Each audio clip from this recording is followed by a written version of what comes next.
இந்த மலையடி வாரத்துல இருந்த சின்ன கிராமத்துல வசிச்சு வந்த வயதான ராகவனுக்கு அந்த சிறுமி செய்த விஷயம் அவரோட நியூ இயரை வந்து எப்படி மாத்துச்சு.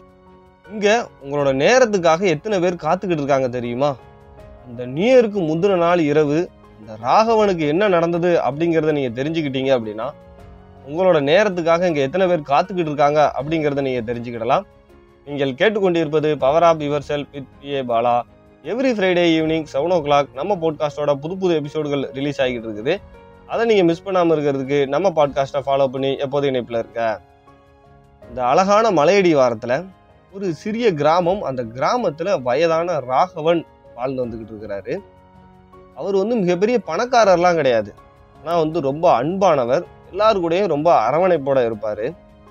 ஒவ்வொரு வருடமும் நம்ம செய்யக்கூடிய பொருளை வந்து மற்றவங்களுக்கு கொடுத்தா அவங்க வந்து சந்தோஷப்படுவாங்க அப்படிங்கிறதுக்காக இலவசமா காலில் அணியக்கூடிய அந்த ஷூவை செஞ்சு அதை வேண்டியவங்களுக்கு கொடுத்துக்கிட்டு இருக்கிறாரு. அந்த கிராமமே வந்து நியூ இயரை கொண்டாடுறதுக்கு ரெடி ஆகிட்டு இருக்குது.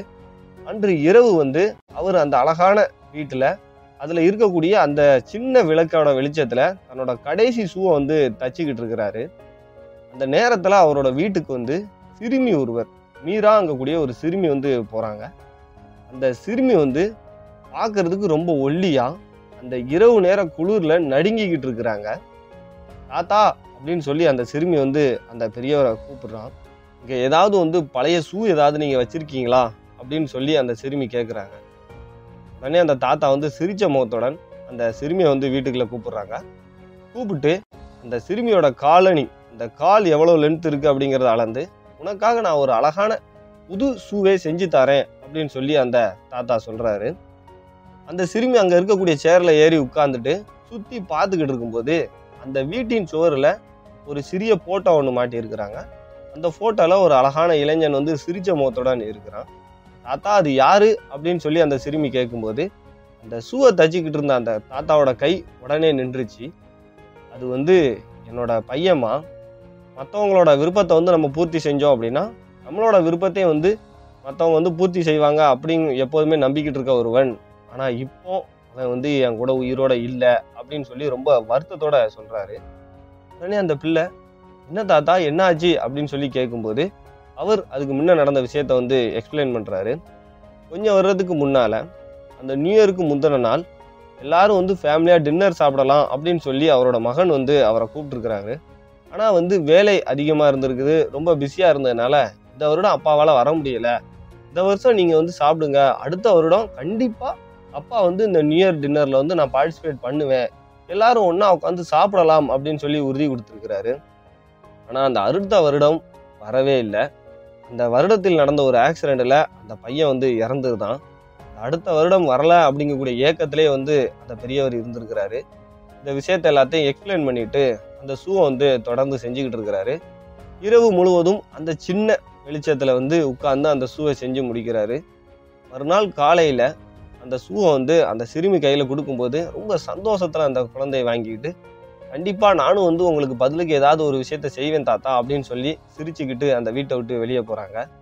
அப்படி அந்த சிறுமி போனதுக்கப்புறம் அந்த தாத்தா சேரில் உட்காந்து தன்னோட வீட்டின் ஜன்னல் வழியாக வெளியே பார்க்குறாங்க.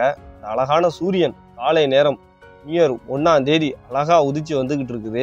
அதை பார்த்துக்கிட்டு இருக்கும்போது அவர் வந்து இரவு முழுவதும் நம்ம வந்து அந்த சிறுமிக்கு கேட்டாங்கங்கிறதுக்காக உட்காந்து நம்ம அந்த ஷூ செஞ்சுருந்தோம், ஆனால் இதே மாதிரி என் பையனோட என் நேரத்தை வந்து நான் செலவழிக்கலையே அப்படிங்கிறத உணர்றாரு.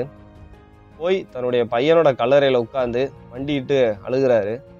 என்னால் உன் கூட இருக்க முடியலை, நீ எதிர்பார்த்த நேரம் என்னால் உன் கூட இருக்க முடியலை, ஆனால் நான் ரியலைஸ் பண்ணிட்டேன் என்னோட நேரம் உனக்கு எவ்வளோ தேவைப்பட்டிருக்குது, நான் உன் கூட எவ்வளோ நேரம் இருக்கணும் நீ விருப்பப்பட்டிருக்கேங்கிறது எல்லாத்தையுமே நான் தெரிஞ்சுக்கிட்டேன், கண்டிப்பாக உன்னோட ஆசைகள் எல்லாத்தையுமே வந்து நான் நிறைவேற்றுவேன் அப்படின்னு சொல்லி அந்த புதியவர் சொல்கிறாரு. கடையோட லெசன் என்ன அப்படின்னா, வருடங்கள் வர வர நம்மளுக்கும் தெரியும் காலங்கள் கடந்து போய்கிட்டு இருக்கு அப்படின்னுட்டு, ஆனால் நம்மளுக்கு எவ்வளோ ரெஸ்பான்சிபிலிட்டி இருக்குது, எவ்வளோ ஒர்க் இருக்குது அப்படின்னு சொல்லி ஓடிக்கிட்டே தான் இருக்கிறோம். ஆனால் இந்த ஓட்டத்துக்கு இடையில சில விஷயங்களை மறந்துடுதோம். நம்மளை நம்பி இருக்கக்கூடிய குடும்பங்கள், நம்மளுக்காக உயிரையே கொடுக்கக்கூடிய அன்பான ஃப்ரெண்ட்ஸு, இந்த மாதிரி நிறைய பேர் இருக்கிறாங்க. அவங்க எல்லாரு கூடயும் நேரத்தை செலவு பண்ணுறதுக்கு நம்ம ரொம்ப மறந்துடுதோம். நம்மளோட ஹெல்த்தை பார்க்கறது, நமக்கு பிடிச்சவங்களோட உட்காந்து வந்து நேரத்தை ஸ்பெண்ட் பண்ணுறது, இந்த மாதிரி நிறையா விஷயங்களை நம்ம இந்த பிஸியான வேர்ல்டில் வந்து மறந்துருந்தோம். இந்த பாட்காஸ்ட் எபிசோட லிசன் பண்ணிக்கிட்டு இருக்க உங்களுக்கு நான் ஒரு சேலஞ்சு கொடுக்குறேன். 1 hour உங்களுக்கு பிடிச்சவங்களுடன் போய் டைம் ஸ்பெண்ட் பண்ணுங்கள். எந்த ஃபோனும் வேண்டாம், எந்த டிஸ்ட்ராக்ஷனும் இல்லாமல் அவங்க கூட நேருக்கு நேர் ஐ டு ஐ கான்டாக்ட் வச்சு அவங்க கூட டைம் ஸ்பெண்ட் பண்ணுங்கள். ரொம்ப தொலைவில் இருக்கிறாங்க அப்படின்னா அவங்களுக்காக லெட்டர் எழுதுங்க. இல்லையா அவங்களுக்கு கால் பண்ணி அவங்களுடன் பேசுங்க. அவங்க கூட ஒரு தடவை ரீகனெக்ட் பண்ணி பாருங்கள். இந்த காலங்கள் கடந்து போனதுக்கப்புறம் போச்சே அப்படின்னு சொல்லி வருத்தப்படுறதை விட இந்த காலங்கள் இருக்கும் போதே வந்து அவங்களுடன் என்ஜாய் பண்ணணும். இந்த ராகவன் அப்படிங்கக்கூடிய முதியவர் காலம் கழிந்து போனதுக்கப்புறம் தன்னால் வந்து தன்னுடைய நேரத்தை வந்து தான் பையன் கூட செலவழிக்க முடியலையே அப்படின்னு சொல்லி அவர் வருத்தப்பட்ட மாதிரி வருத்தப்படாமல் உங்களுக்கு இருக்கக்கூடிய இந்த நேரம் இந்த நியூ இயரில் இருந்தாவது நீங்கள் யாருடன் பேசணும்னு நினைக்கிறீங்களோ அவங்க கூட போய் பேசுங்க. கடந்து போயிடுச்சு அப்படின்னு சொல்லி வருத்தப்படுறதை விட்டுவிட்டு இருக்கக்கூடிய இந்த நேரத்தில் நீங்கள் யார் கூட பேசணும், யார் கூட டைம் ஸ்பெண்ட் பண்ணணும் அப்படின்னு நினைக்கிறீங்களோ அவங்க கூட டைம் ஸ்பெண்ட் பண்ணுங்க.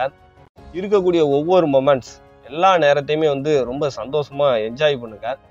இந்த நேரம் போச்சு அப்படின்னா திரும்ப கிடைக்காது. இந்த நியூ இயர் போச்சு அப்படின்னா திரும்ப வராது. ஒவ்வொரு நேரமும் நம்மளால் பெற முடியாத ஒன்று. எவ்வளவோ பணம் இருந்தாலும் ஒரு நிமிடம் போச்சு அப்படின்னா யாராலையும் திரும்ப வாங்க முடியாது. அதனால் இந்த நேரம் இந்த நொடி யாருடன் பேசணும் அப்படின்னு நினைக்கிறீங்களோ உடனடியாக அவருடன் ஃபோன் போட்டு பேசுங்க. இல்லை யாருடன் டைம் ஸ்பெண்ட் பண்ணணும் அப்படின்னு நினைக்கிறீங்களோ அவங்கள கூப்பிட்டு அவங்க கூட டைம் ஸ்பெண்ட் பண்ணுங்க. கண்டிப்பாக ஒரு நேரம் போயிடுச்சு அப்படின்னு நீங்கள் நினைக்காம இந்த நேரத்தோட அருமை என்ன அப்படிங்கிறத ஒரு நேரத்தில் யாராவது உங்களை விட்டுட்டு போனால் மட்டும்தான் உங்களுக்கு தெரியும். அதனால் அந்த நேரத்தை வந்து வீணடிச்சிடாதீங்க அப்படின்னு சொல்லி நான் இப்போ இந்த எபிசோட நிறைவு செய்கிறேன். நம்ம பாட்காஸ்டை பற்றிய கருத்துக்களை நீங்கள் ஃபேஸ்புக், இன்ஸ்டாகிராம், லிங்க்டின்ல PA பாலா அப்படிங்கிற ப்ரொஃபைலில் நீங்கள் எனக்கு எப்போதுமே வந்து மெசேஜ் பண்ணலாம். எப்போதும் இணைந்திருங்கள் பவர் ஆஃப் யுவர் செல்ஃபுடன். அடுத்த எபிசோடில் உங்களை சந்திக்கிறேன். மிக்க நன்றி.